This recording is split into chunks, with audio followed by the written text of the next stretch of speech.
一个失了宠的后妃，竟敢妄言说要哀家的怒。失宠妃子为了给母亲报仇，故意将太后约到了御花园喝茶，趁她不注意，将一滴神秘液体用手指弹到了太后的手背上，随后从木桶中放出了毒蜂，手上突然的刺痛，让太后直接从位置上蹦了起来。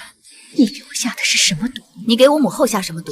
我就给你下的什么毒。察觉是自己曾经研制的念奴胶，太后转身就想回寝宫拿解药，谁知傅雅却让她不必忙活，自己已经改良升级，若是服下之前的解药，反而会加速运转。这下太后直接傻眼。而傅雅之所以要下死手，就是因为在1个月前，太后为了笼络权力，故意在傅雅的母亲马氏面前挑拨离间，称是皇上怀疑傅雅的清白，才命车夫害死了她肚中的孩子。是他杀了傅雅的孩子？这不可能啊！